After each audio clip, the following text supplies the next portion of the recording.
ہمارے نبی صلی اللہ علیہ وسلم نے ہمیں پہلے خبردار کیا تھا کہ دجال کانا آئے گا اور خدا بنے گا. اندازہ لگاؤ اس کے ماتھے پہ لکھا ہوا ہوگا آدھا کافر.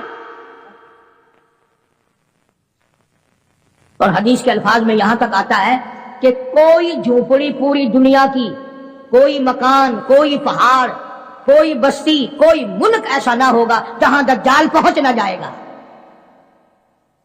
پوری دنیا کا چکر لگائے گا، صرف مکے پاک اور مدینے پاک میں داخل نہیں ہو سکے گا، وہاں فرشتے پہرا دیں گے. آج ایک عجیب مسئلہ آپ کے سامنے رکھنے لگا ہوں، اس کو اس حیثیت سے سمجھو کہ قرآن کریم نے نماز امت کو عطا فرمائی، روزہ، حج، زکوٰۃ، جہاد، تجارت کے معاملات، احکامات بتائے، حکومت کرنے کا طریقہ کار قرآن کریم نے بتایا، شادی بیاہ کے مسائل و احکام قرآن کریم نے بتائے. اللہ کا پاک کلام اتنا وسیع ہے کہ اس نے کسی موڑ کو اور کسی شعبے کو خالی نہیں چھوڑا. حتیٰ کہ ہم مسلمانوں میں پیری مریدی کا جو ایک طریقہ ہے، لوگ مرید بنتے ہیں، پیر اپنے مرید بناتے ہیں.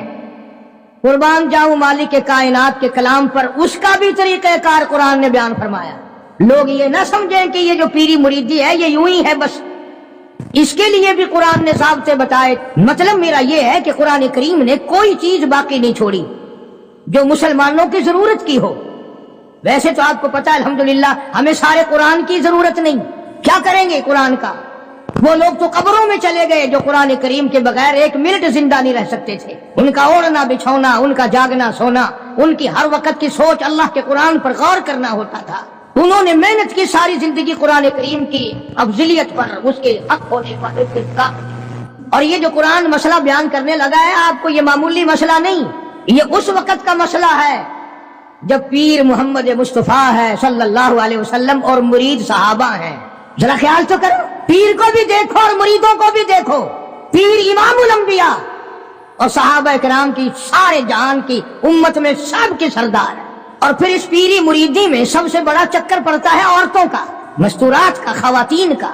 قرآن کریم نے وہ مسئلہ بیان کیا ہے، بلکہ یوں سمجھو کہ ہماری دکھتی رگ پکڑ لی قرآن کریم نے. اللہ پاک نے ہمارے دلوں میں جو ایک بات آئی ہوئی ہے، او میاں پیر ہوئے جو جائی ہوئے، ساکو کیا؟ ساکو پیری نال غرض ہے، ساکو ان دے اعمال نال کہیں غرض ہے. وہ جو کچھ کرے ودا ساکو کیا؟ بس مثالہ سنیں میاں قرآن کریم دا ورقہ اگر گندی نالی وچ ڈھے پوے، قرآن تو نہیں بگڑدا، چلو نالی تو گندی ہے، قرآن دا تو اکرام کرنا پوسی نا. پیر اگر گندے عمل کردا تو کرے پیا، ان دی مثال قرآن نال دین. ارشاد فرمایا مالک کائنات صلی اللہ تعالی علیہ وسلم کے لیے اللہ پاک جل شانہ نے حکم دیا، او میرے پیارے نبی، میرے محبوب نبی، میرے کالی کملی والے، مزمل کی جیسی کالی کملی اوڑھنے والے، او موٹی چادر اوڑھنے والے، والضحیٰ، او میرے محبوب چمکتے چہرے والے، واللیل اذا سجا، سیاہ زلفوں والے میرے محبوب، یا ایھا النبی، میرے نبی. میرے نبی جب آپ کے پاس، آپ کی مجلس میں آپ کی عقیدت مند عورتیں آئیں، ماننے والی عورتیں آئیں، اذا جاءک المؤمنات، مومن عورتیں آئیں، مسلمان عورتیں آئیں. جب میرے نبی تیرے پاس عورتیں آئیں، اذا جاءک المؤمنات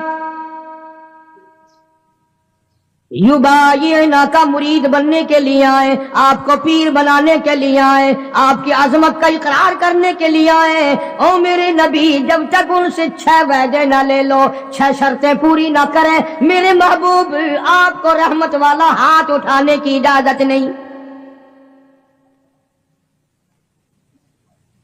ان آنے والی عورتوں سے 6 شرطیں پہلے آپ پوری کرائیں، وعدہ کرائیں ان سے. میرے نبی آپ کوئی نعوذ باللہ معمولی پیر تو نہیں، امام الانبیاء کا ہاتھ تب اٹھے گا جب آنے والا 6 شرطوں کو پورا کرنے کا وعدہ کرے گا. نبی کو بیعت کے لیے، مرید بنانے کے لیے، ہاتھ بڑھانے کے لیے اللہ پاک نے شرطیں بنا دی. 1 بھی نہیں، 2 بھی نہیں، 6 شرطیں ہیں. اور ہمارے یہاں اعلان ہوتا ہے، جے مرید ہونا ہوئے آون